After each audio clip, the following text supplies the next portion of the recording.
Alright, ladies and gentlemen, we are still waiting for our next match to come up, but of course we would love to give you a little bit of an update as we have another semi-finals, of course, still in the running. It is Dimaga versus Seth, both from Team Cascade, and something we're looking forward to, especially regarding our other semi-final we're just waiting upon, and this is going to be a Kung Fu Panda versus either Ignite or Base here.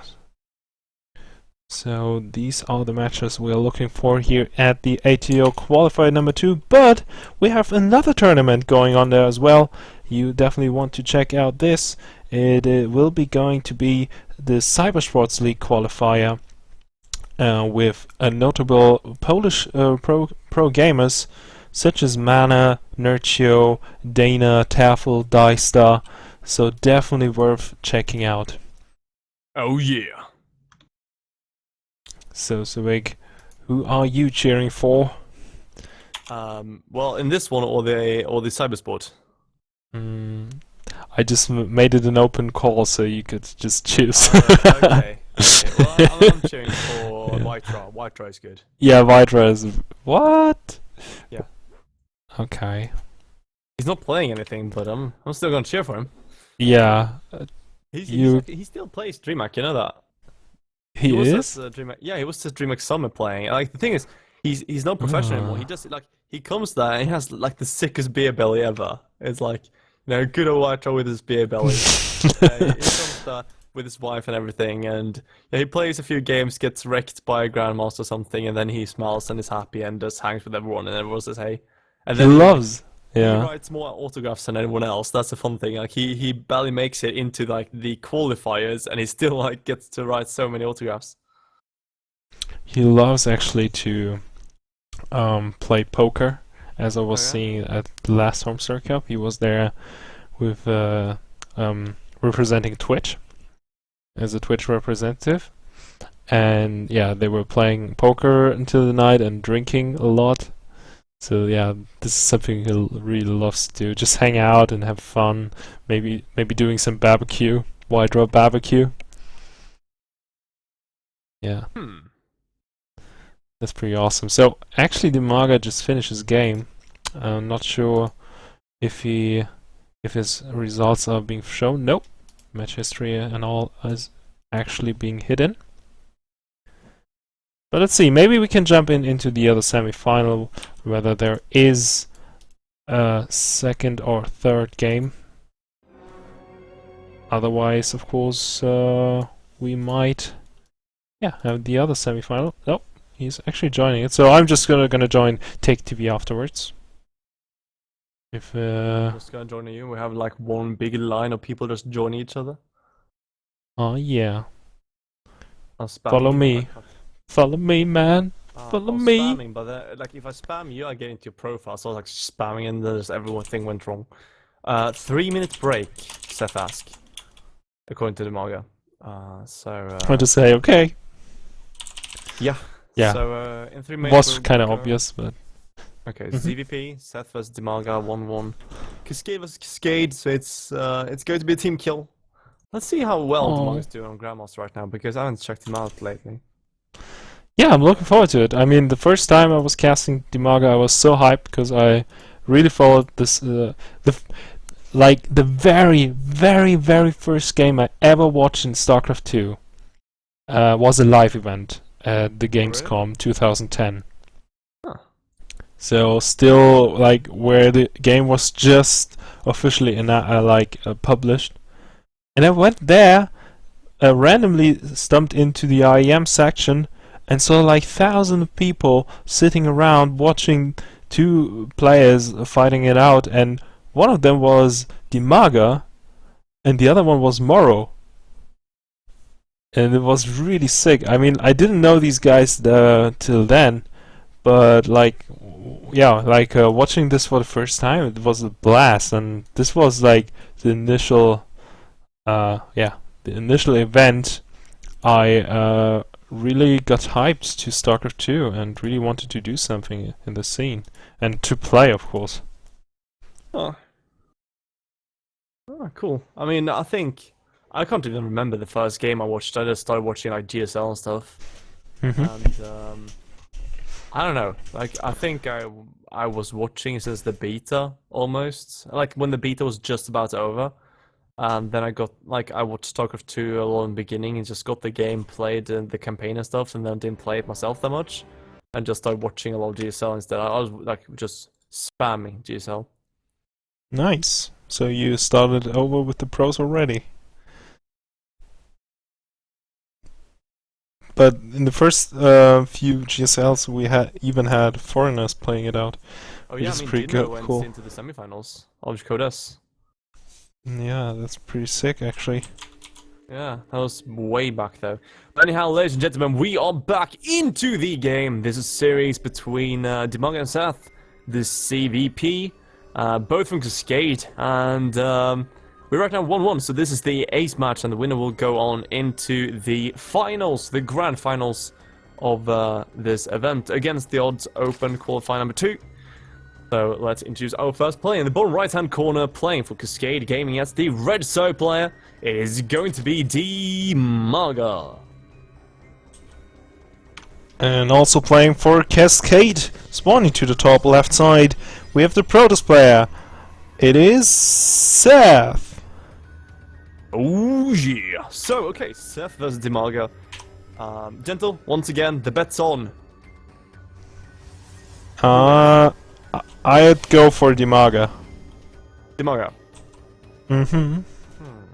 I don't know, because the thing is, Seth is a solid player. I haven't seen him in a while. It was, I think the last time I saw him was like spring or something, or maybe summer.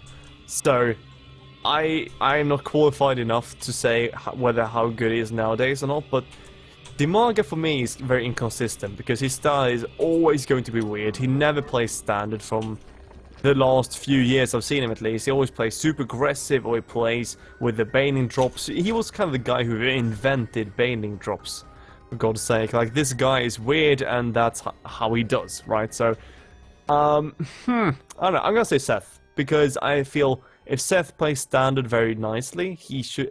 I think anyone who plays a standard meta like Rain does, for instance, will have a very good chance against Dimaga, but I feel anyone who has a hard time against aggression will struggle quite a bit. Yeah, that's completely right. So, well, we will have an pretty standard opening, but without the gas, Dimaga might not be able to really punish any very early play from Seth, but at the same time he will have the possibility to get actually quite a lot of drones out and concentrates maybe concentrates on defending with queens in the early stage of the game. Yeah, and oh yeah, Dimaga will scout the next first, so he'll probably be very greedy here. Yeah, that's not too bad, and I think this map is actually providing some more defensive play and also going to third base, but he wants to make sure to take out the rocks to defend his third base, yeah, as much as possible. Yeah, and right now Seth is praying for mercy for that probe. It's very low, one hit from dying, but of course the shield should regen just in time, I think, maybe? Ah, so close! That was a few seconds away, and although he had a child and wife, Dimaga will kill it. Very, very nasty, but he will do that. And I have to ask though, those probes, are they just not robots, to be honest?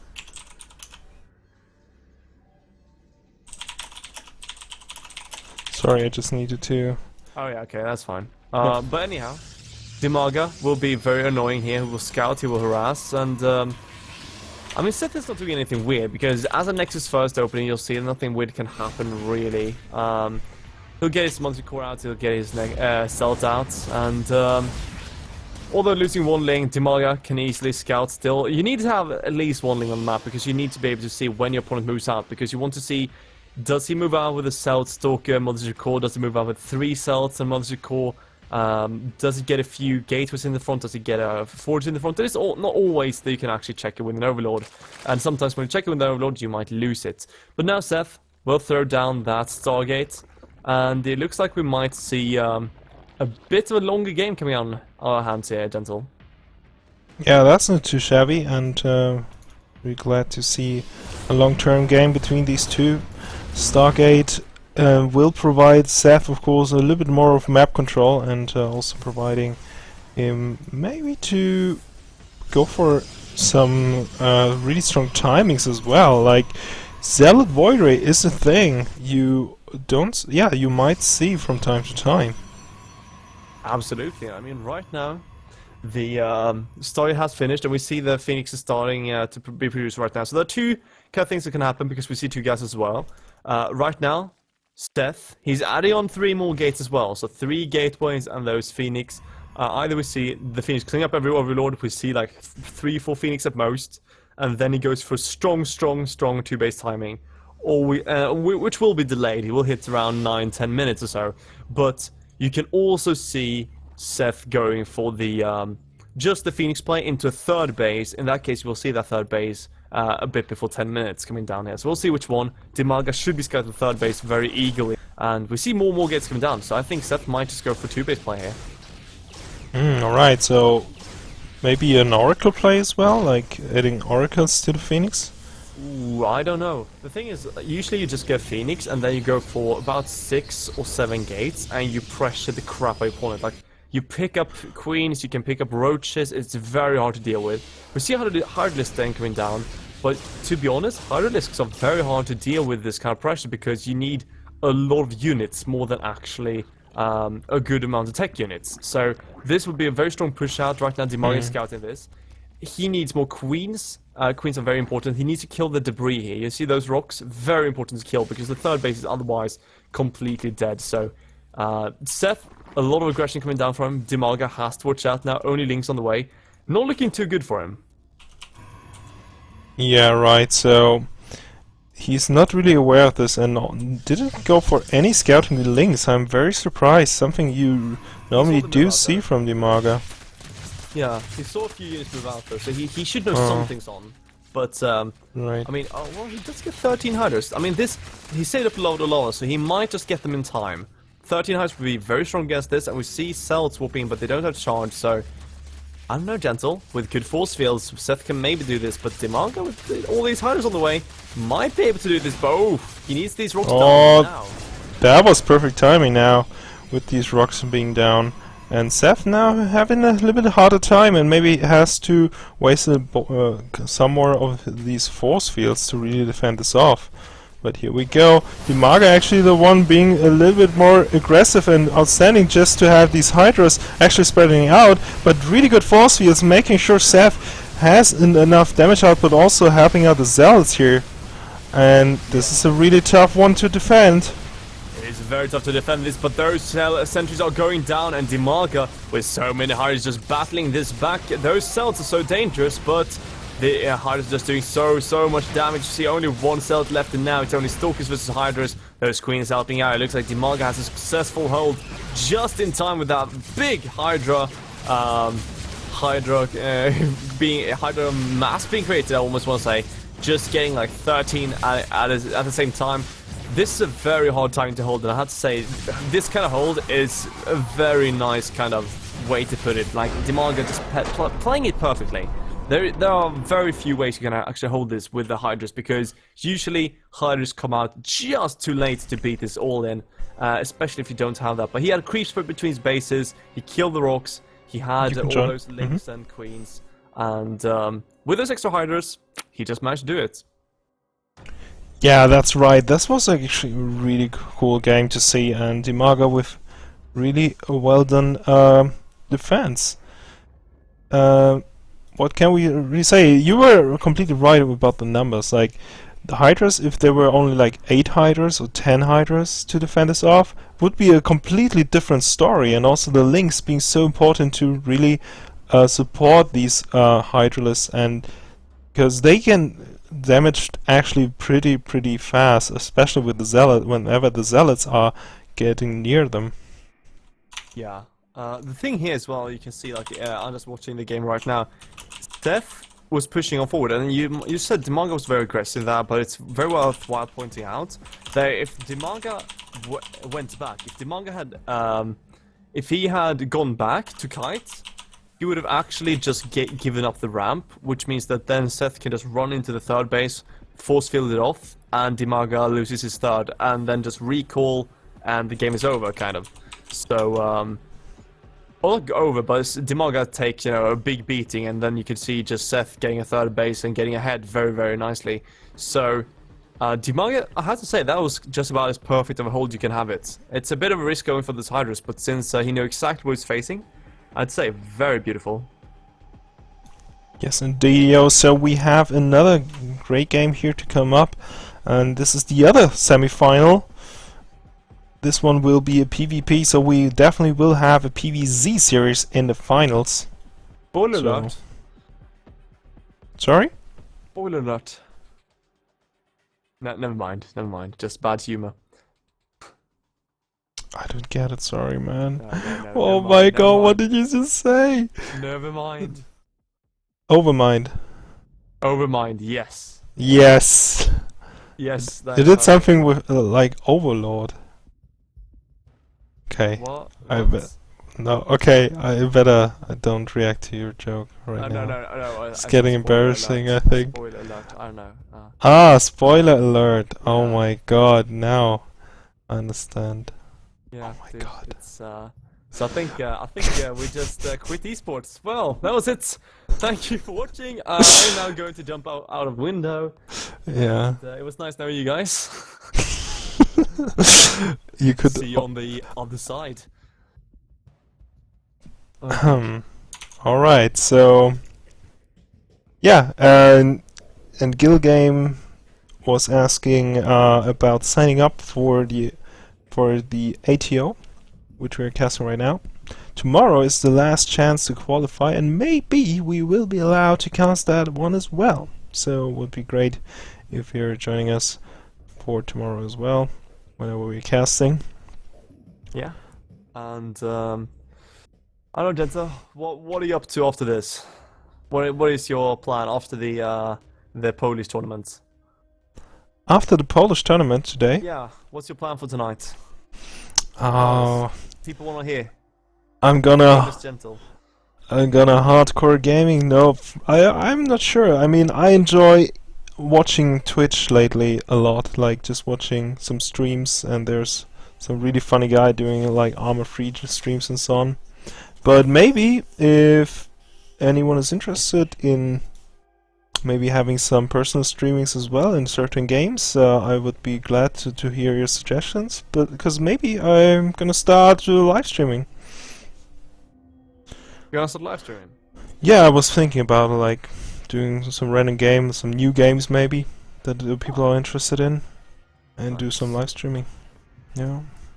Yeah. But of course, Poison TV also has a really cool personal stream with Dom or Doom doing some mech.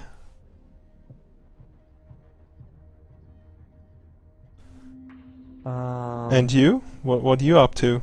Well, like I promised myself that Monday through Thursday I was going to observe at least 5 hours a day, and I haven't observed anything today, so it's probably going to be like after the post tournament I'm just gonna observe like half the night. And then like the thing is I messed up because I woke up like 12 today, because I was up to 2 or something casting and playing, and then I just went to bed and I slept for like 10 hours straight. I was like, holy crap, how did I even do this? So now I have to like catch up again. Yeah, that's really cool. Dedication, man. Oh, yeah, doing dedication. it right. Yeah. And Hashtag apartment life. And just to conclude, like the information about the qualifiers tomorrow, it is, as far as I know, a 128 bracket. So yeah, pretty much everyone can join. So there's no actual limit to it. Even if they have to divide, increase it to a 256 qualifier. But I mean, this time it was only like 60 players, so there's no problem actually. So everyone can just join the action and have a potential to play their favorite yeah, their favorite players in that very tournament, like my friend who played Nomi just before, and some other pro gamers. Yep. Right, but we are ready to go, Sveg, in the semi-final. And who do we got? Well, in the bottom right-hand side here on Foxtrot, we have playing for Team Planet Key. It is going to be the green Protoss player Kung Fu Banda. And, yeah, he is looking very scary in his PvP, and I feel his opponent might have a hard time against this.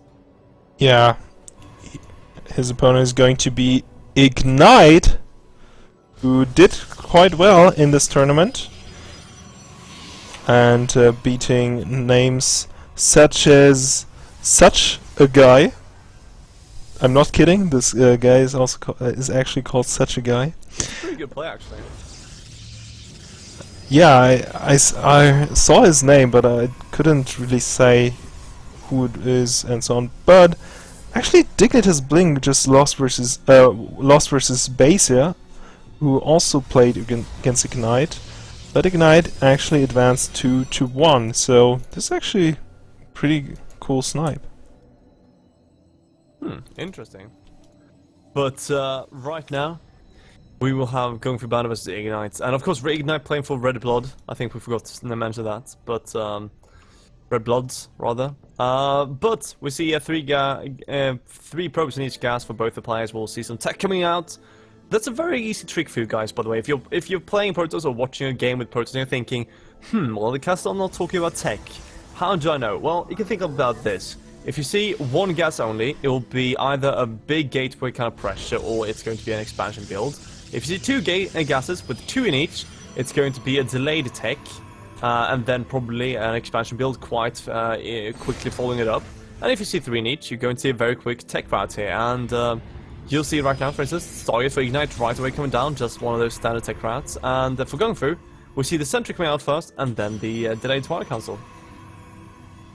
Alright, so this is pretty much what we saw before also versus the minus, and thanks of course Sveg for this little insight. This is definitely something you always want to look forward to, also for us casters. But what do we got, Sveg? Oh no, it was the scouting probe of Ignite was hidden in a corner, and he ran and was about one pixel away from the Twilight Council to see it, and then he got caught by probes in the sentry. Oh, alright. That's why I was like, oh. So no scouting information on the blink that is coming up here for Kung Fu Panda. And on the other side, an Oracle that is on the way here to do some damage. Indeedly do. And the question is how much damage this Oracle will do, because I think he might just... Oh, he's so close to see the pylon, but he's not going to be scouted, and he's not going to scout the pylon either. So, yeah, I mean, Ignite sees the Twilight now, he sees the three gateways, he knows exactly what build this is. But the question is how much damage this Orca can do, as you said, because we already see a Sentry and a Stalker, actually two Stalkers, because with two Stalkers, you'll kind of thought this away, you'll lose probably one probe. So if you have three Stalkers, you should not lose anything, really. But Ignite is doing a very good job scouting. He's already adding on that Robo as well on his own gates. So he knows, okay, you got Blink, I can't do anything else. He's not even going to get those Phoenix like we saw the previous opponent add on minus do. Instead, Ignite is going straight for the macro game. Alright, so a Robo and probably a Nexus that will be coming up, but oh, Kung Fu Panda actually...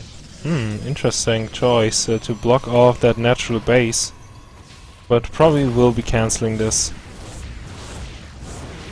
Oh yeah, he should. And there we go. Just a bit of a nuisance, but the United did not plan to place any Nexus yet, it seems. But now he actually might want to. He can place it at any given time, because if he places one right now, he can't add any more gateway units, but if he wants to warp in a few extra, you know, massive units before he does it, then he will just delay it a bit. But Gung Fu gets this down, and Gung Fu does have that pylon. Orca goes in, realizes he can't do anything, he's just going to use a relation, and yeah, that is it for him. Yeah, GG. Oh yeah, that's it. Oh yeah. That's all. So, GG's out and leaves the game. But yeah, I like the play from Kung Fu Panda. He didn't commit. Even though he had the stalkers, he just used it for his defensive advantage and saw his opponent not taking the natural base whatsoever. So he didn't. There was no necessity to really go for an attack. So now he's just scouting with his salad, checking out. Okay, there is a nexus going on, and so far so good. Actually, Ignite with a little bit of a difference here. Also, map vision wise, he doesn't really know what his opponent went for, and Kung Fu Panda can intercept that probe here. Yeah, he actually could, and he's going to find the probe, which is very annoying because this is the proxy probe. So Gung Fu realizing, okay, he's not going to catch up to it because the probe is quicker than a salad. Not really that much surprising, but he knows what kind of way it's going. So he knows, okay, where can he proxy? He should know though, up to the right hand corner, this is a very common location for proxy. This is like the sneakiest place, but also the most common place. Now Ignite is getting his Immortals out, and that's just during the production of the roadway. Now we're gonna see the Colossus started, or Colossi rather, and Ignite. He's just gonna go for big macro play here. The question comes down to what is going for doing. Is he going to go for a mid-game kind of push? Is he going for a big macro play? Does he get a third early on? What does he choose? Because there are a few choices here, which all are very important. Yeah, I kind of feel like Kung Fu could go just for a third base on this map, because the distances are kind of large, and I mean, of course, he still wants to be safe against a potential two-base timing here we might be seeing from Ignite, as it really seems to be the case. And also the Stalkers trying to do some damage to the economy and scouting exactly what's going on. Indeed, those Stalkers getting away before they lose way too much at least. He does lose one Stalker, and Ignite getting a bit aggressive here on the map. He still gets probes though, so he's not going to be, all in, has to kill everything. He just wants to poke, he wants to do damage. Those Stalkers though does find the Colossus once again, so they know, okay, that at least one Colossus, might be two. But they find the walk out, which is the most important thing here. So they know exactly when his opponent is moving out. He's kind of pulling their army back as well, buying some time. But Gung Fu doesn't have enough of an army, perhaps here. I am not sure. This is going to be very tight. I like the little movements here from Kung Fu Panda, but now, of course, has he enough here to defend this off? We have a 33 to 45 supply advantage here for Ignite. So he will go for the attack, but of course Photonova Charge being activated, he's focusing down the Nexus, but also the Simulator being attacked here for a moment, therefore giving Kung Fu Panda actually a little bit more firepower. And now the Stalkers in the back also trying to help out. And it's still a very close fight, but with the Immortals inside from Kung Fu Panda, he will barely defend. Maybe? I don't know though. That's 3 Immortals for Ignite, and Ignite is pushing on through. This is very bad, and Ignite's very good micro with the Colossus will save it. And Gung Fu might just fall here. His Nexus is getting very, very low. Only 2 Immortals left though for Ignite, and Ignite is getting focused down here. The Nexus has not taking a single HP in health damage, so it's going to be very happy about this. Nice War Prism micro though. It will keep dropping that Colossus. Oh. Very sexy micro, as I say. That is very cool. And the natural will fall, it looks like. So Ignite taking a big lead here. Yeah, that's true. Ignite doing a really good job. Something we couldn't expect from him, but nicely done. And therefore the GG has to be called, and is 1-0 lead for Ignite. Yeah, and I have to say, Ignite with that kind of War Prism play was very cool in the end here. Not often we get to see some cool Colossus drops. That's right, Colossi drop, something we don't see that often. And, well, would be awesome to see some more of this action. I have to say, PvP is getting more and more entertaining for me. Yeah, I mean, PvP is a very fun matchup, and as I said, you know, when you see very aggressive, very competent Protoss players, that's when it gets fun, right?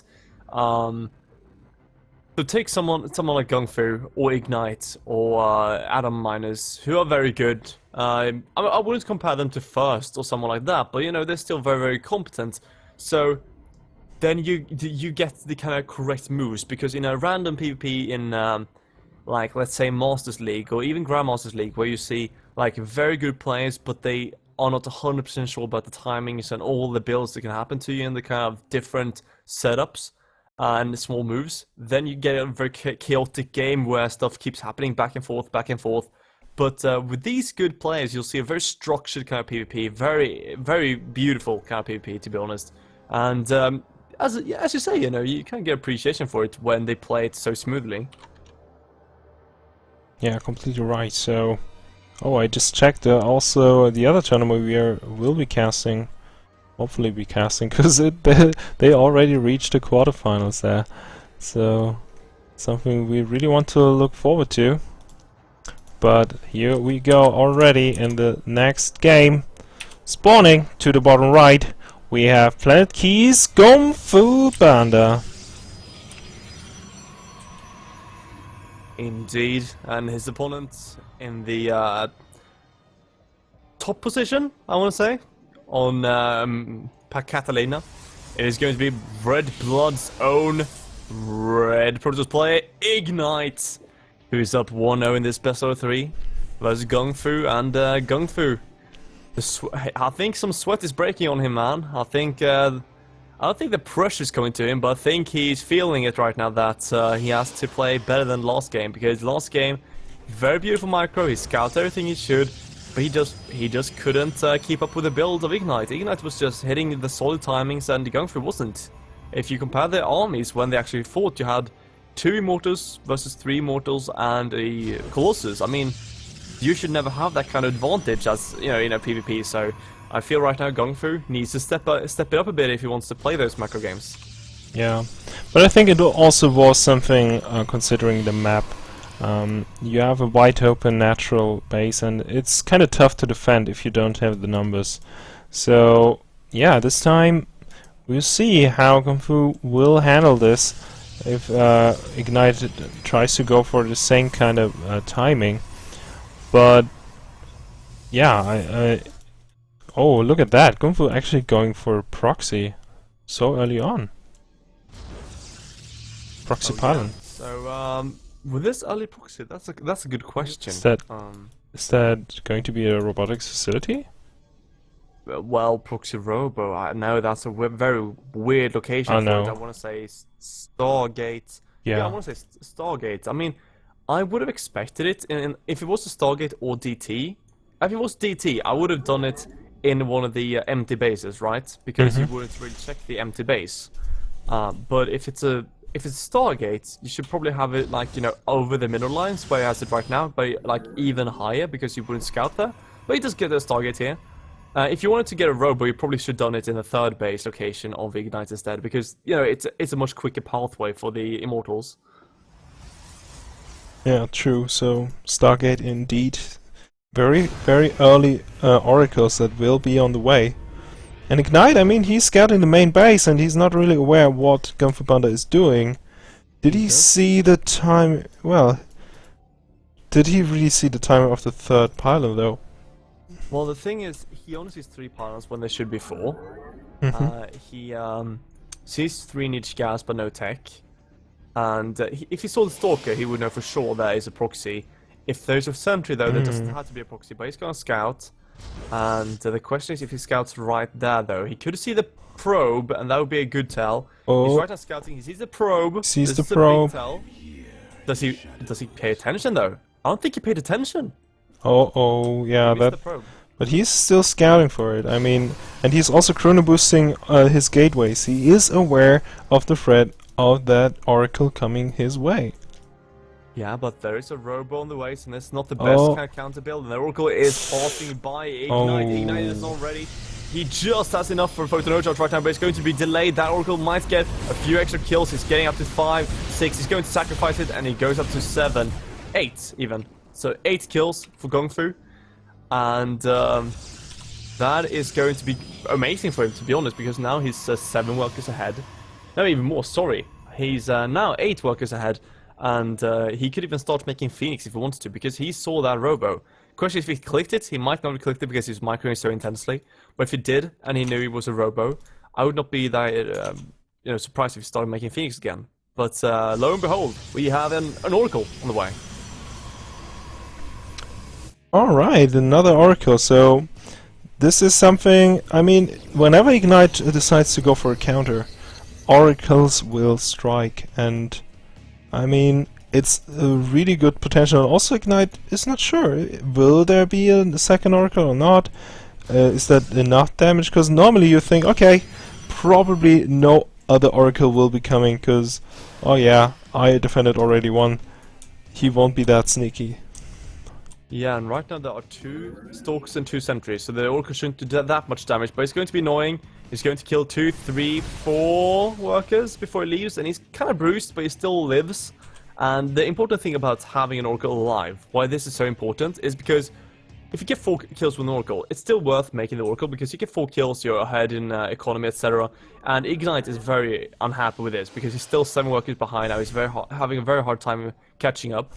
But the big thing here as well, for going through, is that now Ignite always has to have units in his natural. In his main. He always has to have a few units, otherwise he's going to lose workers. So it's a pretty big deal, because you kill a few workers and also you force a few units to stay back. So very, very worthwhile Oracle here. Now, yeah, at the same time, Ignite also did go for 2 observers and just now started his first immortal. On the other side, Gungfu will be going for an attack, and he has 1 immortal, so the natural base being very, very vulnerable. yeah, and to be honest, Gongfu has a pretty decent army. He's pushing out with an immortal here. Oh, the force field is also available. Ooh, and he's going to kill the Space Gentle. There's no question about that. He can easily force field, unless he messes up the force field, but that's not going to happen. And he has an immortal. His opponent just got 1 as well, but that's way too late. And this Nexus is dead. So great snipe by going through. This is a crippling blow, to be honest. And Ignite still has the 1 probe, which he can use for the proxy pylon. Nice revelation by the Oracle, which is proving very, very nice. He does survive with 8 health. Wow. But that Oracle is such a sneaky little bastard right now. And also seeing the robotics bay, which is huge tell. That is very good for the Oracle and for Gungfu as well. So it is a huge tell, and Gungfu goes for his own robo, and now he's on 2 base versus only 1 base, and he's very far ahead, to say the least. Very far ahead. Yeah, even sniping the observer, so there's no vision from Ignite whatsoever. He's aware of this natural base, and there's even a probe here hiding, so maybe he could go for a counterattack, which wouldn't be too bad, because he needs to do some kind of damage in any way. And we might see another revelation, but nope, he has not the energy. Instead, trying to do another kill. Oh my god, forcing the photon overcharge. Doesn't lose a single health. That was beautiful. And the thing about forcing these photon overcharges is that if the monster core now leaves the base, he will only have a recall but no slow field, or only 1 slow field but no recall. And if the monster core doesn't leave the base, he can harass in the main, force the photon overcharge, then go into the natural if there's a natural to be made. But to be honest, I think Ignite's just gonna go for 1 base. Does he? It's all about the probate. Yeah, okay, he goes for 1 base play. Yeah, he adds 2 more gates. The Colossus, yeah, 1 base big push. This is going to be hard though. Yeah. Gongfu has his own Colossus, Photon Overcharge, slow, Muziko has 200 energy, 3 immortals, force fields. I don't know how you could do this. Yeah, there's no way. I mean, Gunfu Banda needs to make huge mistakes, and also with the force fields, yeah. There's very little chance. Oh, the Oracle does go down in the end. But what a pity. So the Muziko doesn't have any energy now, and she's going out as well. But as I said, she doesn't have any energy. She's going to be completely worthless. 1 Zealot leaving the map is going to find a Colossus and say, okay, you're not gonna have a random Colossus on the map doing nothing. There is no way. So he knows, okay, aggression incoming, be ready for the photon overcharge. The Magic Core is in position. You can see some force fields go down later on, maybe even trap units in front of the Colossus. So we'll see, but here we go, ladies and gentlemen. Ignite trying to close out the series, but he's stacking up on the ramp, going through with 3 Immortals and 2 Colossi, just slaughtering this army, making it look easy. Huge. Wow. GG, ease peas here for Gunfu Banda. But just now, only tidying up the series 1-1. Yeah.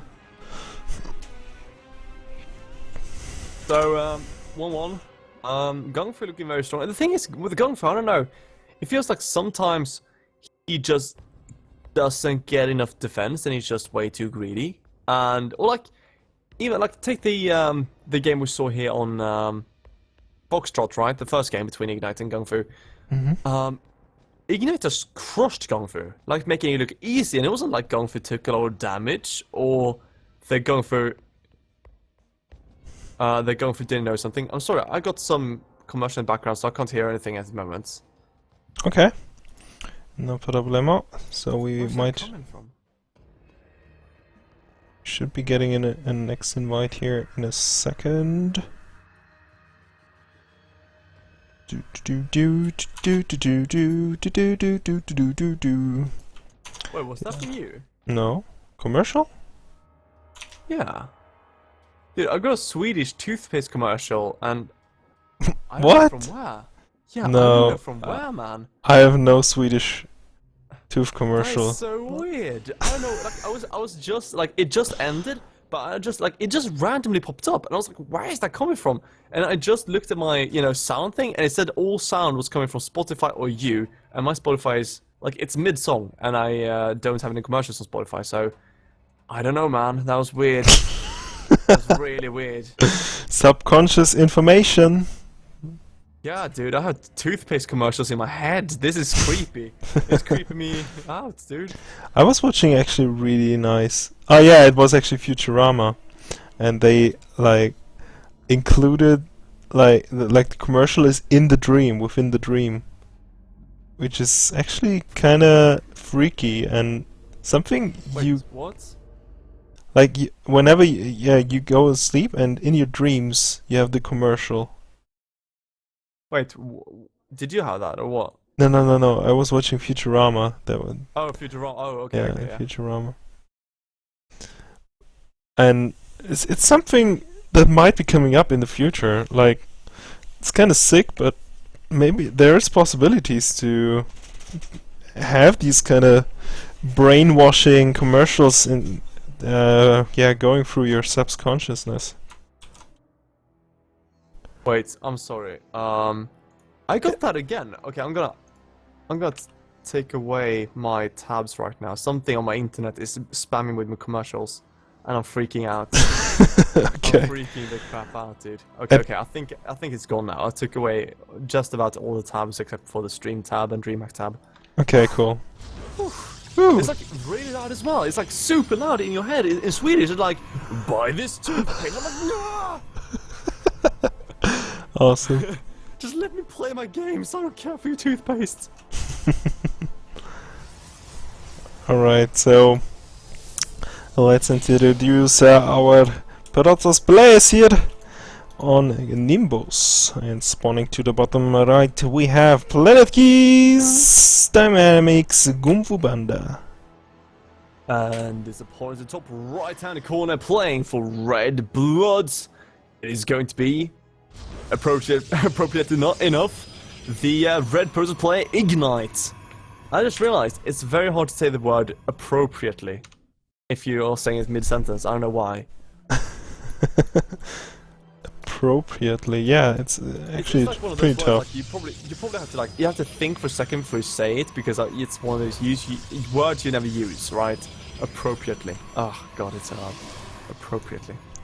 Ugh. But man, your English is so good.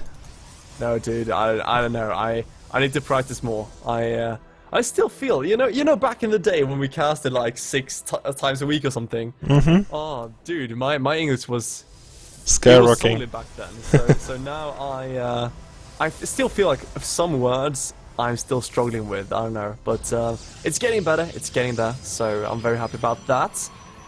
Now, to be honest, we have some downtime. Both players once again go for the gases. So gentle. In full, Tastosis fashion. Tell me, you were young once back in the day, right? Uh-huh. Did you play Pokemon? I did. Did you play Pokemon Red, Blue, or Yellow? I started with blue.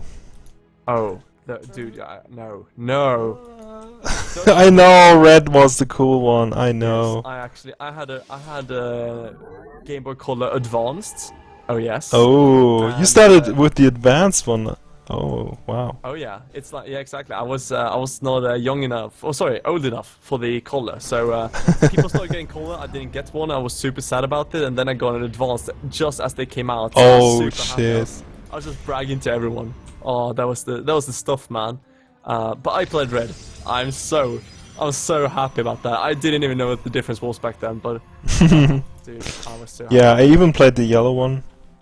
Oh yeah, when you have Pikachu running Yeah. next to you all the time. It Ah, was it's so pretty annoying hard, sometimes.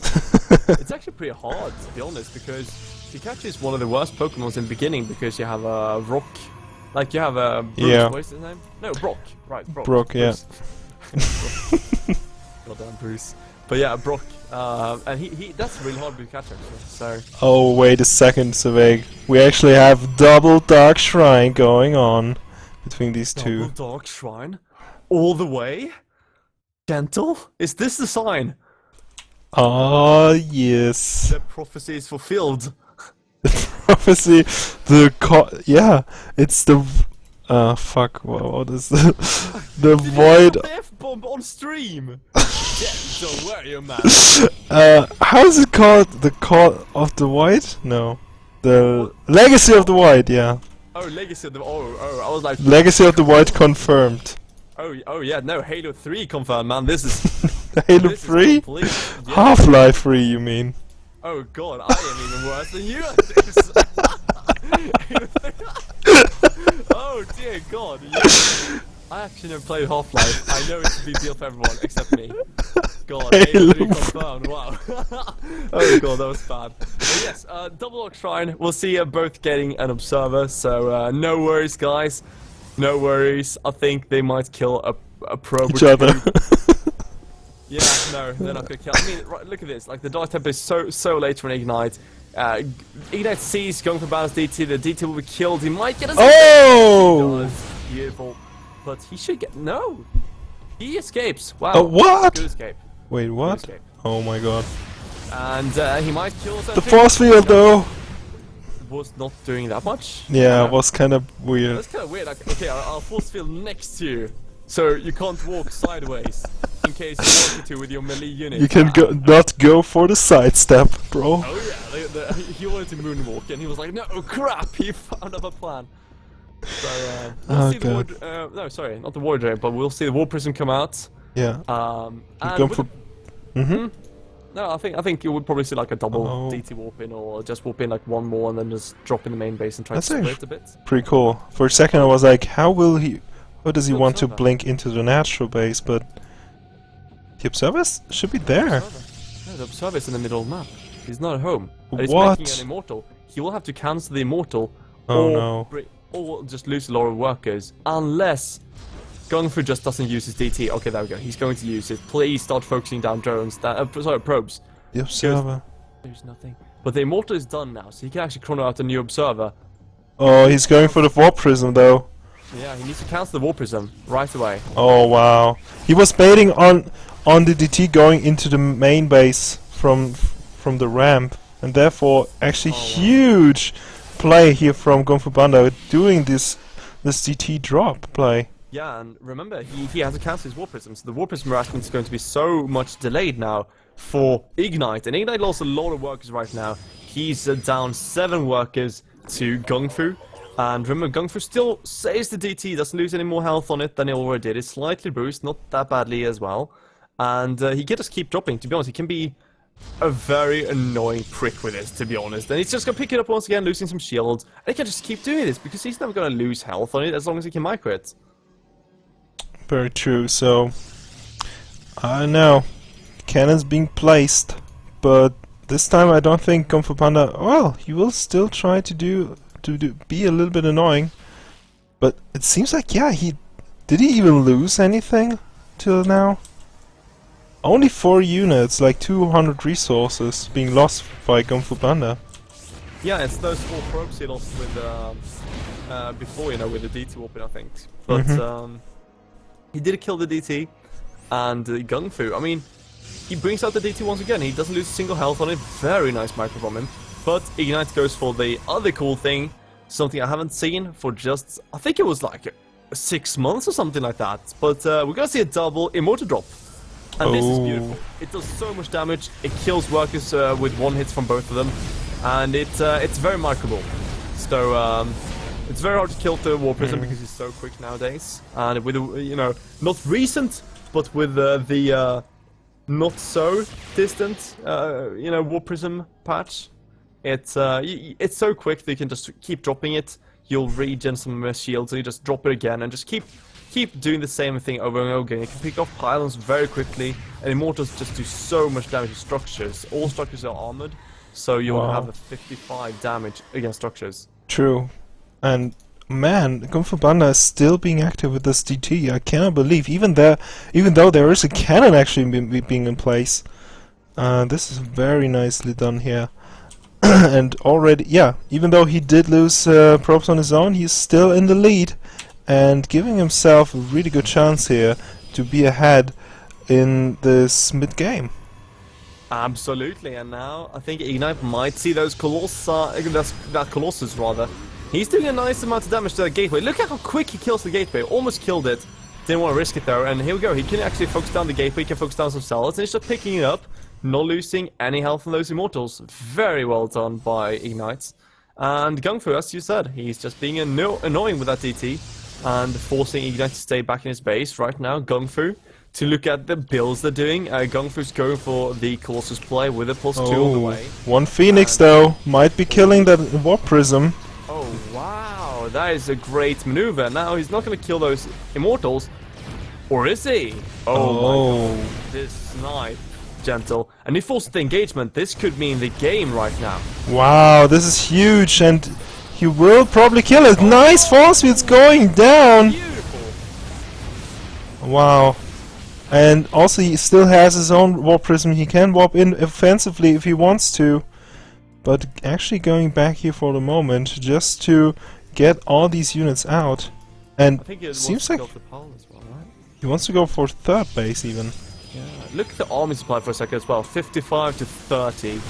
Ignite is getting a Stargate, and I think we're going to see those Tempests, but on 2 bases, there is no way. He's going to have to get that third base, and to hold that third base against Gung Fu is going to be so difficult. I mean, if you thought it's going to be difficult in any PvP, well, you're going to see this. I mean, this is going to be close to impossible. He has 4 Immortals versus 2 Mortals and 3 Colossi. There's a Phoenix to pick up Immortals with. I mean, there's everything going for Gung Fu. Gung Fu has the much earlier third as well, so he's going to have more mining coming out from it. Everything is going well for Gung Fu at this point, and I don't know. I mean, Gung Fu could just easily push it on the map and kill his opponent's third base if he wanted to. I think he might just do that. Yeah. He probably will pressure his opponent as he has the supply lead, 69 to 49 army supply, and Kung Fu Panda also with the tech advantage might just go for it. I mean, there's only very few that Ignite can do, and without the range from these Immortals and Archons, if he's not getting in range of these Colossi, it's gonna be so tough to really engage. And look at this, he's pulling away the main army of Ignite, killing a lot of workers as well. He's killing so many workers. Huge. He picks up as well. He picks up very well. But he needs to go in main army. He messed up the micro there for a second. He needs to go for the third base as he's doing this drop. So he might just drop once again and then go for the third base. He's going to go around here, looks like, to go for a very quick snipe. And this base will fall very quickly, and it's all up to these Immortals. Right now, we'll see a double Immortal drop from Ignite, who's struggling a bit with loading up, but now he's got it. And I don't know, Gentle, this is going to be a quite hard one. There is some service, so this hallucinated Colossus is not going to tank too much. Kung Fu doing is so smart, really putting it out of position, and there he goes, striking right into this army. There's so much supply, and also the hallucinated Phoenix not being Colossi being a distraction. GG already being called, and Kung Fu Panda with a really good engagement does save his game here to advance to the finals. Yeah, and to be honest, Gongfu, did you see his War Prism micro there? Because he had a War Prism loaded with DTs and cells, and he dropped like the DT in the naturals, kill the probes, but then he saw the Immortal, right? There was a few Immortals focusing down the Colossi, and Immortals are very strong against Colossi. So what it did is something we've seen. I saw a lot of Polar Knight, for instance. No, not Dimag, sorry. I saw... Who was that Protoss player? I can't even remember anymore. But, you know, a lot of Protoss players, very, very strong Protoss players do this. That they load up the War Prism with Zealots, and that's exactly what he did now, Gongfu. So he goes behind the army of Ignite, he drops those 3 Zealots and the DT on the Immortal, right? And it focuses down the Immortal. The Immortal will start shooting on the Zealots instead, and not focusing down the important Colossi, and the Immortal will take so much damage because melee units are just amazing against them, because they shoot or, you know, hit so quickly. Yeah, that's right. So I really like the series yet again, and I'm believing like Kung Fu Panda improves so much one game by another, and I'm just really looking forward to the finals. Who's gonna qualify for the ATO? Is it going to be Demaga or is it going to be Kung Fu Panda? We're gonna find out, of course, in a few minutes. And if you guys have any questions, if you have anything you'd like to shout out, just write it in the chat. Our chat always being a little bit quiet. I'm not sure why, but it's like... afraid of us. Yeah, I think we're too dominant. By the way, I am very upset about you using my old pictures, man. That picture is so old. Yeah, I know. That was like... It was spontaneous. Yeah, it was like almost 1.5 years ago, that picture, dude. Okay, I will find a better one. You need my swag picture. You have my swag picture? I have one with you and Robert Olin. Oh, not that one. No, those are the old ones. I'll send you a new one. Okay. I know, like that. Oh God. I don't know. I hate my old pictures. It's one of those things, man. One of those things. Yeah, I totally didn't change the picture to an even more embarrassing picture. Oh God! Please don't be the Sir Wiggy or whatever it is. Do you remember that one? Which one? No, I didn't. I remember, yes. I have that one. I have this one. I'll just use this one because why have hair? Hair is not a necessity.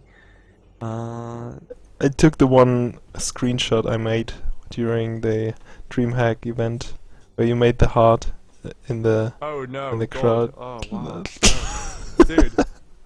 No, God, no. Why would you do this to me? Wow, it's so cute, man. Dude, wow. You're so handsome. It's like, you know, when your mother or something is like, you know, when you have your girlfriend over, she's like, oh, let's look at all these wonderful pictures. Here you go. Here's a better one. God damn it, gentle. Dude, okay. I had eaten so much pizza and I hadn't showered in like 3 days because someone told me, thank you very much, by the way. I want to say something very bad, which I'm not going to say on stream. Thank you very much to the guy who, at the first DreamHack I was at, said there were no showers. There are showers at DreamHack. Oh. I felt so disgusting, man. Oh no. That was like the worst. And I was wearing shirts. I was using deodorant and everything. I was trying to keep as clean as possible. And people were like, no, there's no shower. And they were like drinking those energy drinks, etc. Like, oh god, goddamn teenagers. When I was young.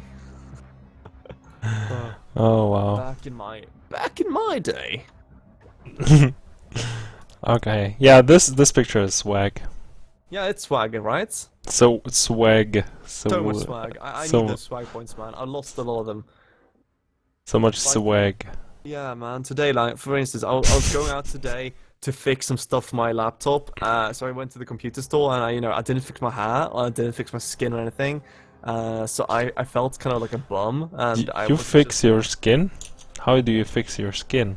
Yeah, man. There's some cool stuff for your skin, man. Like you can get on, to get rid of any kind of uneven things. Oh, I see. Clara Seal.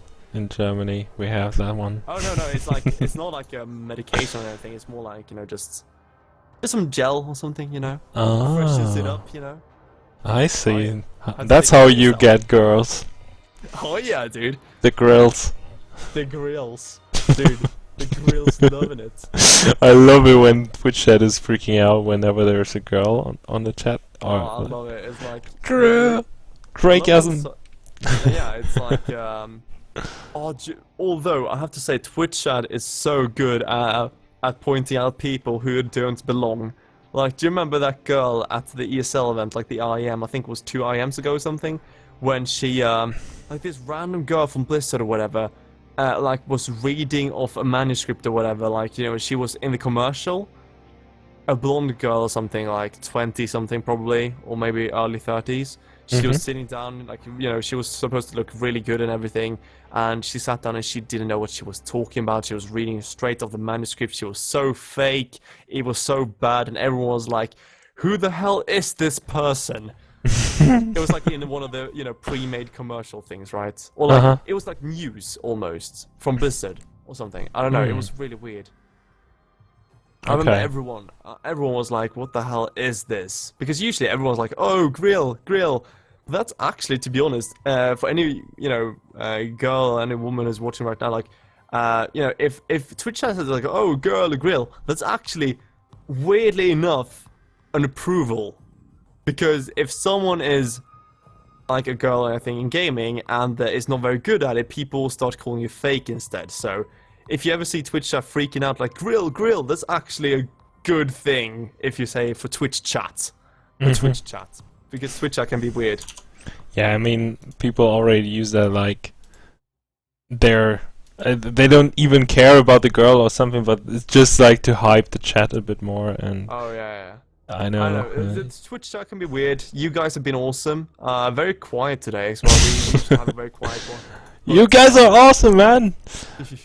But my parents were watching DreamHack Moscow because they wanted to understand what I was doing or whatever. I don't know. They just wanted to watch a bit of it, and they went into the stream and they were like, "Yeah, so we watched this stream, and there was this weird chat on the right hand side." I was like, no, crap! They read the Twitch chat. Yeah, you don't really want to show these here to your parents. No, God, That's no. the last thing you want to show them. And the thing is, like, Red Bull Battlegrounds and DreamHack don't moderate their own channels. So you can write anything in that channel. Yeah, that's really... Well, I think that actually, no, I think, like, you'll have someone, like, slightly moderated, like, you'll have someone just watching it and he can mod it if he wants to. But they only mod if you, like, post something incredibly insensitive, if you know what I mean, like, super, like those big, when you have those big Hitler pictures or whatever, they just, like with emoticons and stuff, they just spam, like, those things they'll make sure it gets down, but anything else will be saved, like, you can just say just about anything, as long as you don't go complete 4chan on the chat. Alright. By the way, are we getting ready for the finals? I hope so, but I see Gunfu Panda is offline. Yeah, everyone does. So are you sure maybe. Are you sure they don't have 2 people per qualifier? Yeah, that's. I just was wondering. Let me check. So open qualifier. Bracket. View server only. Single elimination. Oh yeah, the top 2 will qualify. Yeah, because this happened as Okay.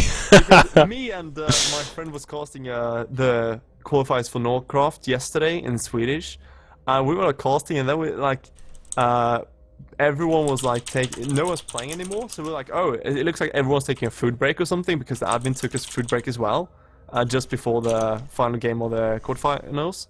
I said, okay, so we're getting ready for the semifinals here. And then we realized, like, oh crap, it's 4 people qualifying, so we had like 15 minutes or 30 minutes or something. I was like, first eating for like a good 10 minutes or so, so we ate for 10 minutes, so with a break with people waiting. Then we came back and we started speaking, and we're like, oh, interesting. And then we spoke for like 20 minutes or so, and then we realized, oh crap, so guys, it's been over for half an hour. Congratulations. So just now. Yeah, the top two qualify. So it was on a spontaneous note. So just to realize that. But of course, we are not done yet. We have still the Cybersports League going on right now, but also in the end phase. So already probably the best. Now fighting it out here. Sorry for my hiccup. Yeah. Oh yeah, I could hear. I could hear like you. Oh god, that's wonderful. I love when others have it, but I hate when I have it. Yeah. Let's see. Cascade, Nuit Blanche, Cybersport. There we are. I'm gonna check the brackets. So guys, what we are trying to say, stay tuned guys. We still have really good games. And I'm gonna mute myself. See you later. Yeah, see you later alligators. So, and yeah, we will be right back with Nurtio, Laser, Mishu, Tafeldeister and Sanin.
Alrighty, so ladies and gentlemen, welcome back here to Poison TV, and our next part of the cast, this time it's going to be the Cybersports League qualifier number 8, and this will lead us to another great quarterfinal here.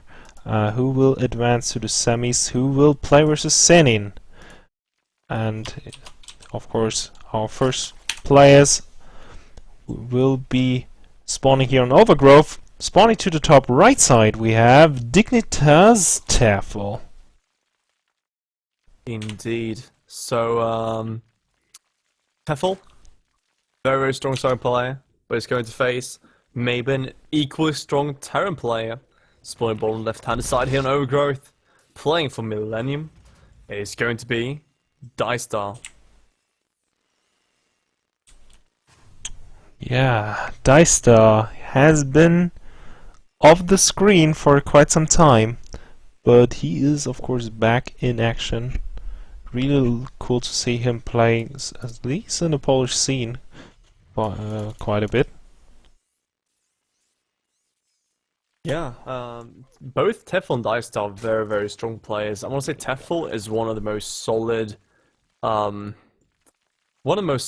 players online, but someone who won't be doing that great offline. He has been very unstable offline, but online, one of the best European Zergs, I want to say. Now, Dystar plays for Millennium, so there are two good Terrans in Millennium, like really. You have Daishi and Dystar, and usually Daishi is the one people remember because he always does well, or rather, he does better in offline events. He has a bit of a bigger name, so Dystar often is forgotten. But he's still a very solid European when it comes to his TVT. TVC, I'm not too sure about though. Yeah, Tafel is very strong indeed. But we also saw some smaller mistakes being happening here and there, and even though he had a lead in the game, he was kind of throwing it away from time to time. But really looking forward to this. Of course, TVZ, probably also my favorite matchup. What is your favorite matchup, by the way, Wiggy? It used to be CVP, but nowadays I think I'm not 100% sure. It's either CP, because it always has been, but I'm more leaning towards ZVZ nowadays. Oh, okay.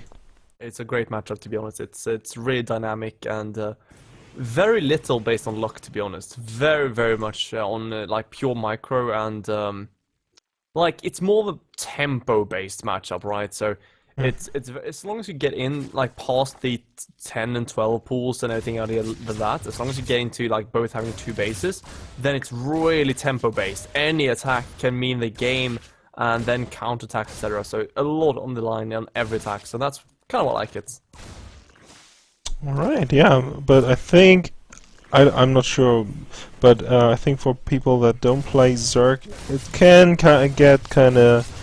Yeah, you don't really get sometimes the decision making from the Zerg players, so of course if we're casting ZVZ we would have the insight because we're both playing Zerg, but this matchup definitely something we can look forward to, as these Reapers did quite some good damage killing off a couple of Zerglings, but did not kill any of these workers so far.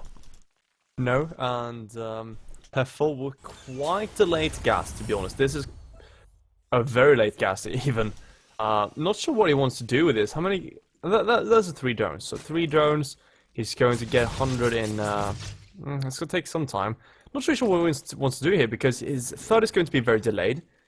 He doesn't mind for a long time, so he's not going to have speed. It's going to be a roach play, kind of what you could expect, but I don't know, is it going to be a 1-1 roach play? Something, perhaps? Because this is not like your standard roach build, because in that case you wanted La much earlier, you want La to start around 6 minutes.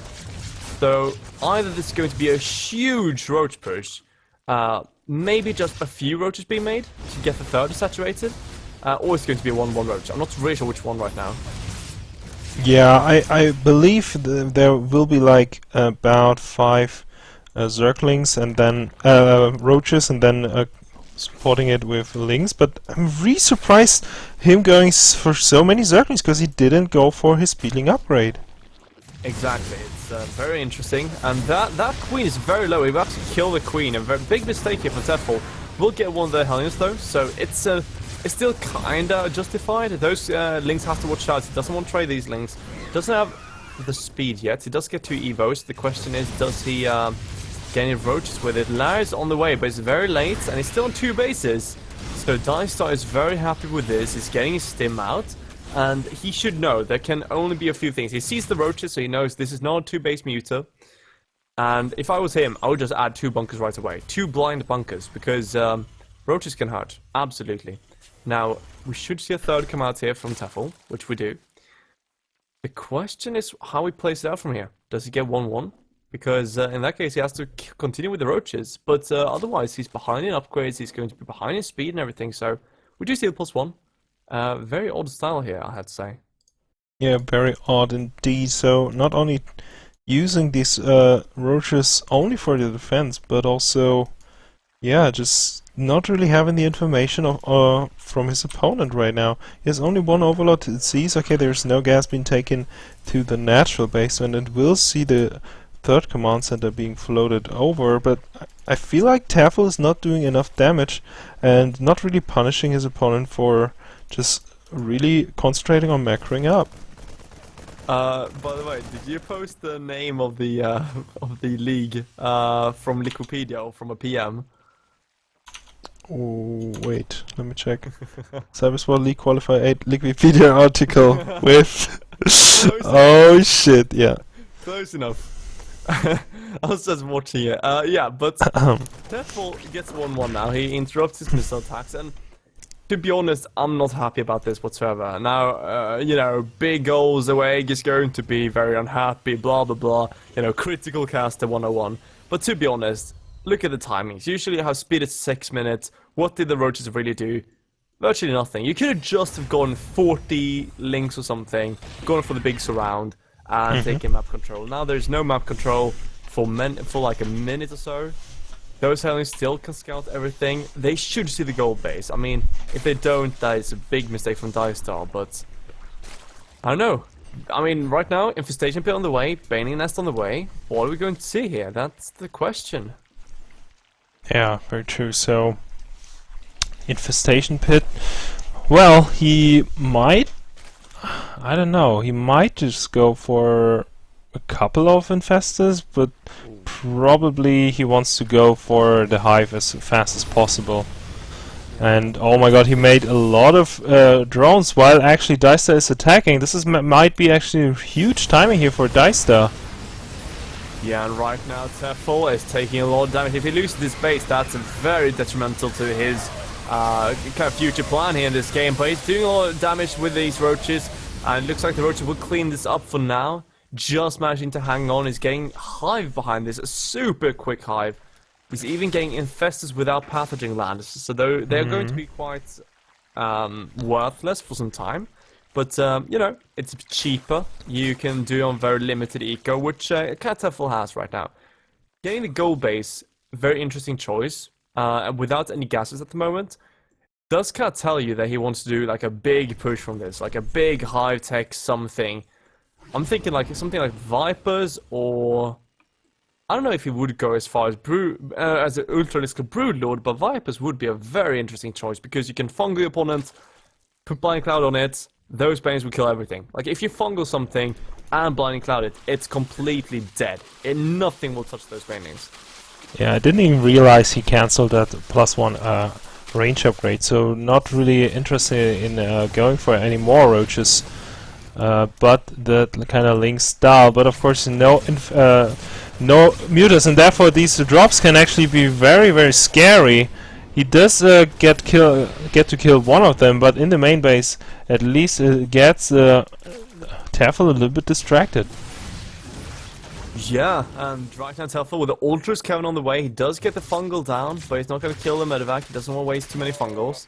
They are very valuable at this point, since he can't just you know, hatch in a few new infestors and instantly have new fungals. So he does have +1/+1 versus 1/1. His +2 is going to finish before the 1/1 of the 2/2 of the Terran, and he does get the +2 armor at a very good time as well. Would love to see the debris getting killed as soon as possible, but Dicestar having a big push on the way.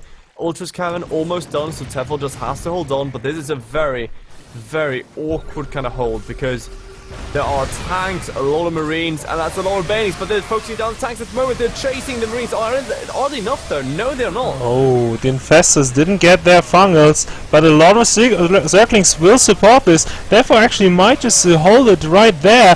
Also, the Roach is helping out so much. And I don't know, splitting up the units like this won't help him too much, and therefore Tefl will break through. It looks like Tefl will break this, but Dicestar still in supply lead. Tefl now with the Ultrasks on the way.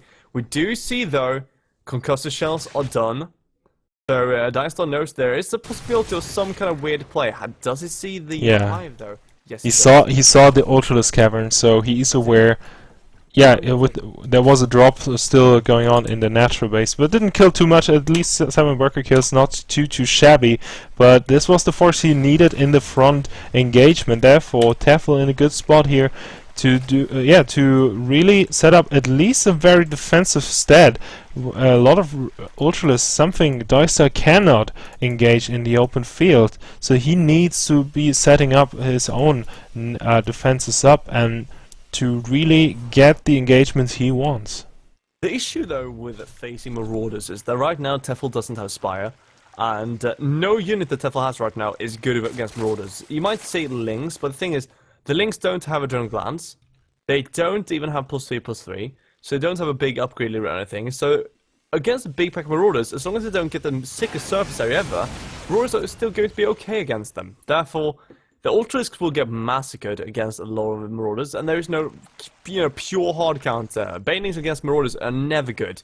So, I don't know, to be honest. Dicestar, he's sieging their gold base, so Tefl has to pull away, and it's all about this one fight. If Tefl loses this one, he might just lose the game. Yeah, and here we go. He's trying to get the Zerglings just in the right engagement, but also going for 2 angles. This is a really good engagement here by Tefl, and also the Ultralist hitting now onto the siege tanks, therefore doing a maximum damage, and not enough Marauders. Therefore, Dicestar losing so much supply.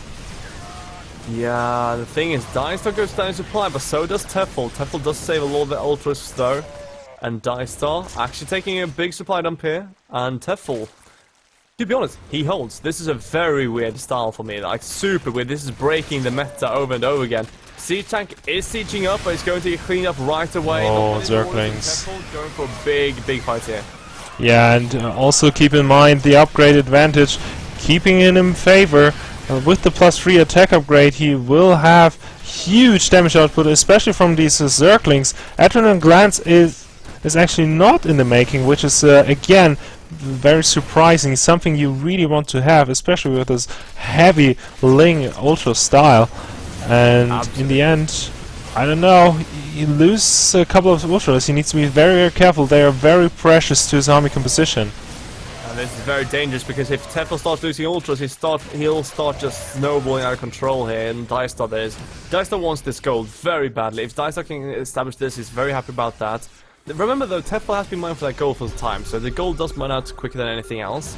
But of course Dicestar with Mules will mine out quite quickly as well. Planetary Fortress on the way for Dicestar, wants to play safe.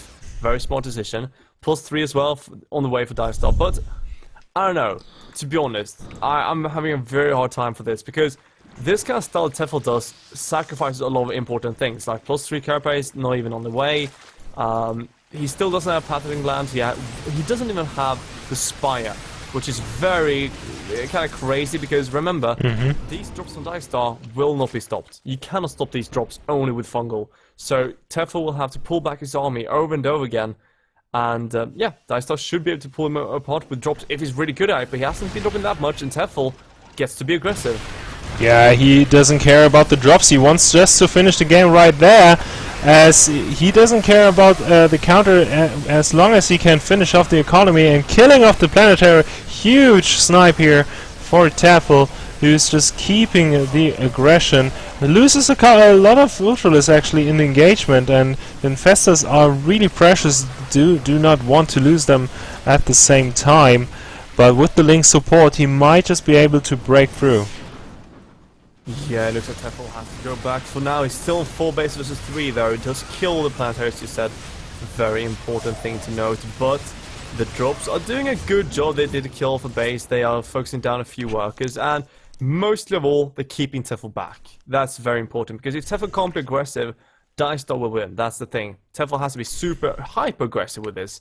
Now, he's getting so many Ultralisks. Like, just maxing out Ultralisk almost. I always want to see Dicestar just stopping his marine production almost completely and just go complete marauder. To be honest, Dicestar needs to start spending his mineral and gas bank. He has so much and he has so little supply. Tefl will run him over if he doesn't spend all that money, and he actually gets it now. He's going to get those 5 marauders, those 2 tanks, and he's starting to produce a lot here. But Tefl with a huge freaking army and those infestors who still have a few fungal growth left. Might be able to cross this. Might. Yeah, that's very true. So, Dicestar again trying to establish the gold base, but now Tefl is ready with a lot of Banies and the Infestors.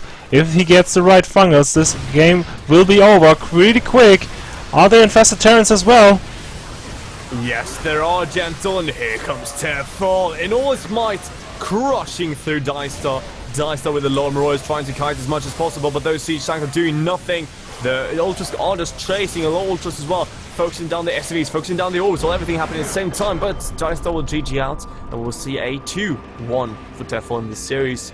Moving on forward to the, is it semifinals, I guess? That's true. Yeah, he will go into the semifinals, and will face off Senin. Oh yes, so Senin, a very, very good Protoss player. But I do favor Tefl. To be honest, in that series, Nacho is going to face either Elza, Strong Sug, or Mizu, who I can't remember which race he's playing. Playing for Vega Squadron. And I'm still favoring Nacho versus both of them. So we maybe end up with the Tefl versus Nacho finals, which would be very interesting. Alright, yeah, so Mishu and Lilesa did not fight yet, so we'll have a look on this as well. But of course, Senin versus Tefl, also a nice matchup, and yeah, definitely something to look forward to. Absolutely. So I think, I don't know, Gentle, because I was almost going to say let's have some music break, but to be honest, let's actually speak a bit. What are you up to nowadays? Because from what I understand, you are studying. Exactly, I'm about to study political and social studies and Russian. So, political studies, is that basically just saying Putin is mean? Yeah, Putin is mean, Oh yeah? Ukraine is messed up, and Europe is awesome. Oh really? Well, it it's sounds not like much like you're reading it in Europe when you're reading it. Yeah. I mean, we have to tell the truth. All our system is very Europe-centric, so it would be a surprise if you have like countries that are not in Europe being represented in a way that would be satisfying. Let's say it like this. Yeah, and let's see here. Wow, that discussion though. Yeah, I just felt let's The just debate. No, please don't. Yeah, but I will just start over. So I have actually no clue about all that stuff. Okay. So, but all right. but you're full esports, right? I'm full esports right now. So if I don't like, the thing is, I'll of course have some kind of university degree, but the question is what at the moment, because if I want to go for mathematics, I won't be able to do esports by the side because mathematics full time will be really a full-time job. It's really difficult. But if you do the one I was thinking about, but if I manage to go far in esports, I don't know. I might just go and get like journalism or something you can just read like in your spare time. and it's not that demanding. It's just 2 years, and I might even take an extra gap year if I need to before then. But yeah, it would be awesome to go for esports, and I would if I get the chance, I will. So right now I live in an apartment. I have a kitchen. I have a room which I do not use. I have a bathroom, and I have my living room, which is basically where I sleep and have my computer and nothing else. Mm. So it's like basically eating, sleeping, working out, and a computer. Awesome. So you're gonna open up a gaming house or maybe a studio to Well, make some more it's kind of like casting? it's kind of like a studio right now because I bought Mm-hmm. these panels, which catch sound. So I was thinking of getting maybe one more panel, to be honest, just in case. It's not complete soundproof though. I know that there's someone living above me. I don't think they are bothered when I'm casting because I haven't heard anything. But that's why I won't scream that much because, especially if it's late, because I know that I've heard them sometimes when I'm in the kitchen and so on. So I don't know, like it's almost studio environment though. It's very very nice and neat, and it's kind of as well easier to dedicate yourself to esports because before I was doing the same thing. I was like only esports, but I was also like watching movies and I was chilling and just randomly doing stuff. But now I don't have anything else. It's like a computer and a room. So yeah, I'm just always playing or casting or observing or something. Yeah, that's really really awesome, and hopefully we gonna get to see you much more. So guys, if you want to support Wiggy Oh yeah. Casting at Wiggy Casting, you can follow this guy. He's doing a lot for esports, and hopefully he will get huge gig from time to time. Yeah, hopefully. But I don't know. Maybe if I get to do it a lot, maybe I get to have speak about more. But I'm gonna be obedient for now with them. And yeah, I mean, right now we are getting ready. And as I said, I do gaming, I do observing, and I also cast. So one of those things is about to come up because we have Senin versus Tefl, and this time it's going to be casted by us. And of course, Charles Gentle Giant as well. He started casting today. He's doing most of the work here, and yeah, I mean, if you like what you see, follow us here, Poison TV. Gentle and me also have our own streams here on Twitch. You can follow us both. You can see our name in the chat. Right now, Gentle is actually on his Poison TV account, I think, but yeah, you can follow him as well on Twitch. But until then, we have a cool ZVZ coming up. Exactly. So we have two Zerg players playing it out here for first skill for each. It is Sinin spawning here to the top left side. And who do we got in the bottom? Well, that is going to be Dignitas player, but it's not Bling, surprisingly enough, and he's not from Britain. He's actually from Poland, and his name is going to be Tefel. Exactly. So Tafel we already saw versus Dicesta in a really, really cool fashion, winning this match. And Sinin, well, I haven't seen him in the last few weeks too much, but of course a very well-known player from Poland, and also being well represented in the Go for SC2 tournaments. Yeah, Tefel is a very strong side player right now. Senin, not as much. I mean, sure, Senin has been playing a lot of Go for. He's a very good player, but Tefel is what you could call he's a pro, but he's not an accomplished pro. If you know what I mean.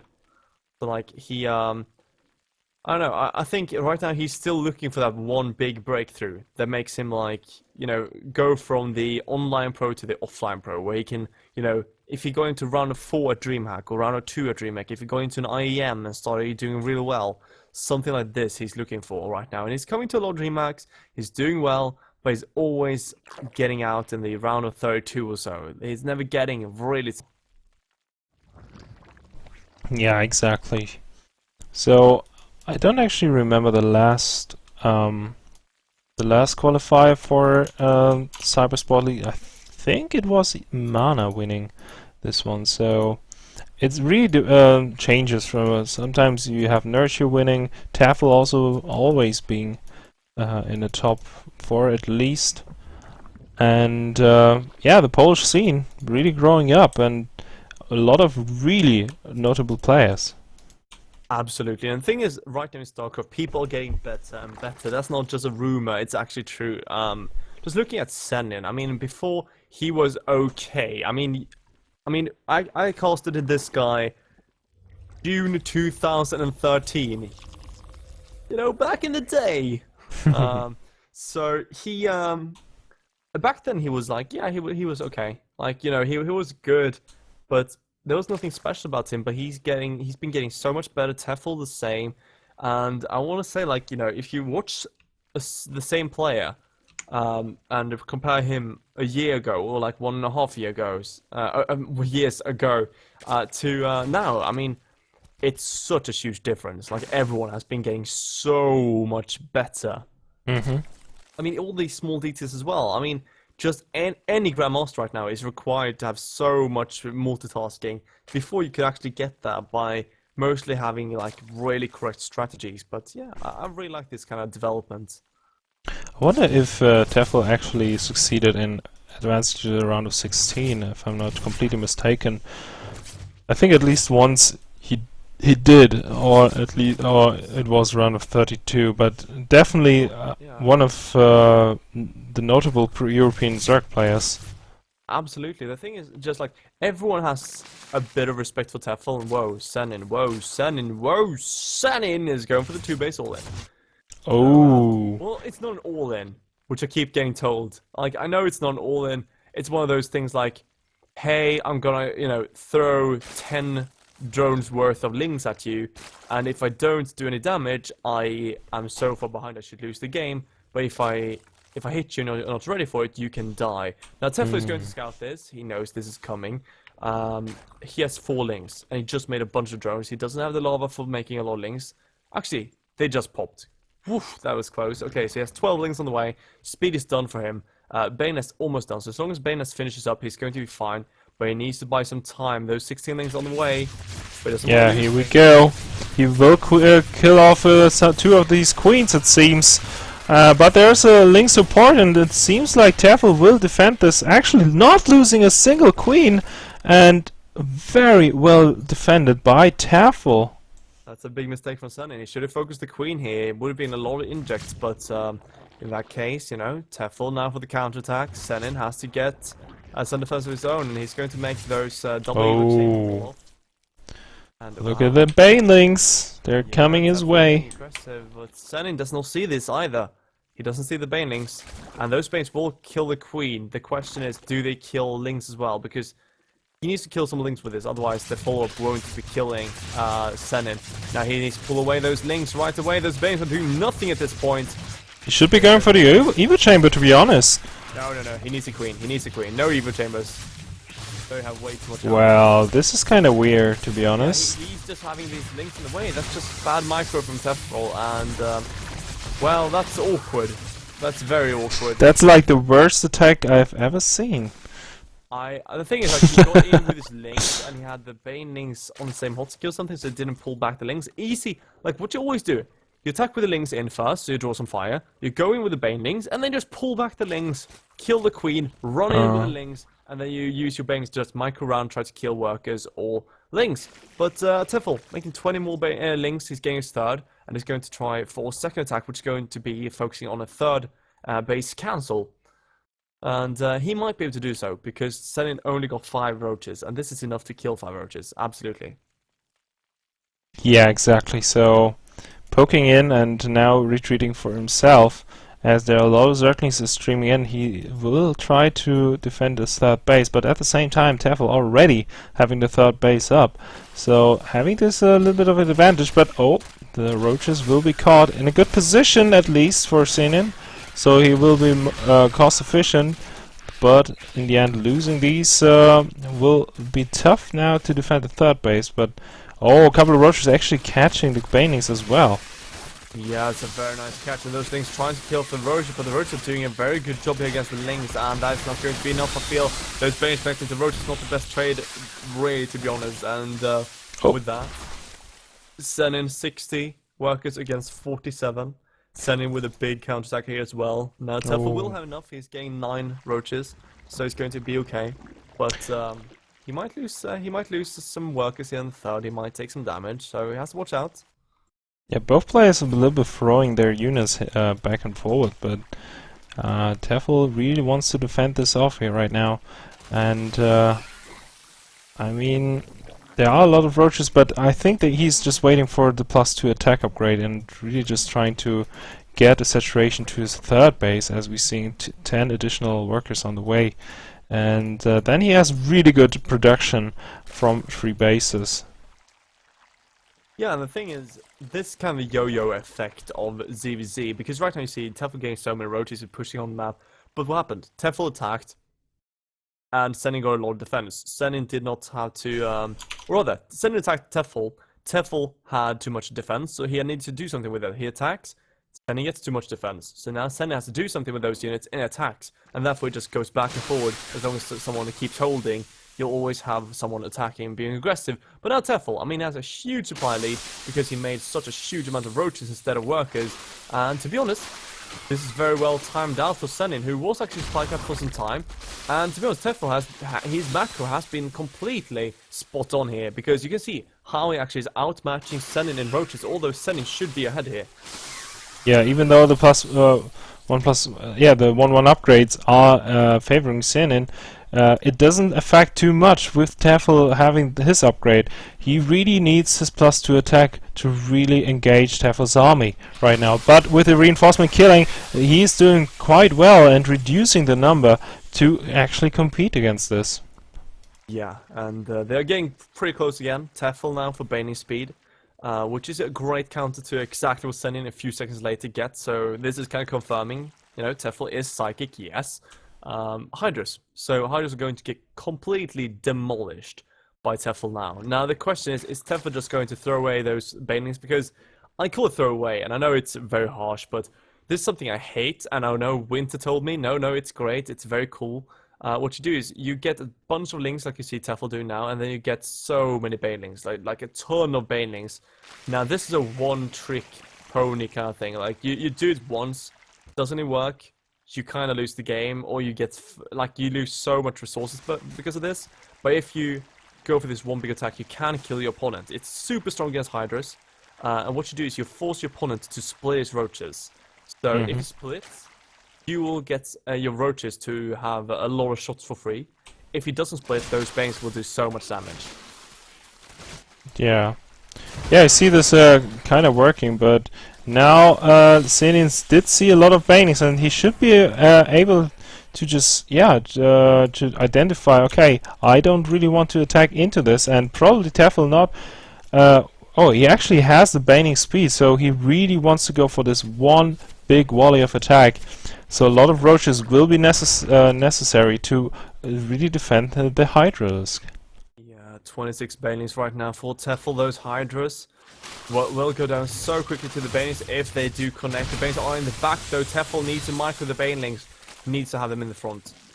He cannot do what he did with the links and banelings before. That would just crush him right now. So we have Infestation Pill on the way. The Infestors will hard counter these banelings. Like if Infestors comes out, then in just doesn't win the game, but he's going to take every engagement so well. +2 almost done here for Tefl. He's going to hit that timing right here now. I love the spine crawlers though. The Banings tried to connect, but good splitting here from Sin, and at the same time though, he's attacking a lot of the roaches that are still there standing alone. And I don't know, this is good, kind of good for Tefl, but at the same time he's really reduced the numbers in his roach count, and with the Hydralis in the background, Sin are doing a lot of damage. Absolutely, Senin with those Hydras can do so much damage. I mean, right now, I mean, Tefl is getting 15 more roaches, but Senin has his Hydras, which is great. Roach Hydra always beats Roach if you have the same army supply. Now, Tefl is 2 armor upgrades behind. This is a critical armor difference. And he's going to get surrounded. Those Hydras are doing long-range damage very nicely. Tefl still okay in supply. He's going to snipe off a few roaches here, but the thing is, Senin keeping Tefl back, and he just needs a few of those Infestors, and he will start putting on the pressure, because with Infestor, Roach, Hydra, you just do so much damage. Remember though, Tefl has an amazing bank. That bank is so sick, and that's why we see Tefl doing what he's doing. He's trading as much as he can, forcing Senin to stay low eco, or not low eco, but low bank. And because, you know, Tefl has the bigger bank, he can just keep trading, and eventually Senin is going to run out of resources and can't remax. And that is the one big hope for Tefl here. Yeah, very true. And also we do see now Senin actually forced to get up some Infestors. I don't think... Yeah, you need to be so cost efficient if you really want to make them work. So he needs that one initial fight to fight against Tefl. And Tefl with a huge roach count is actually able to just compete it right here, right there. Even though he does only have the +1 carapace upgrade.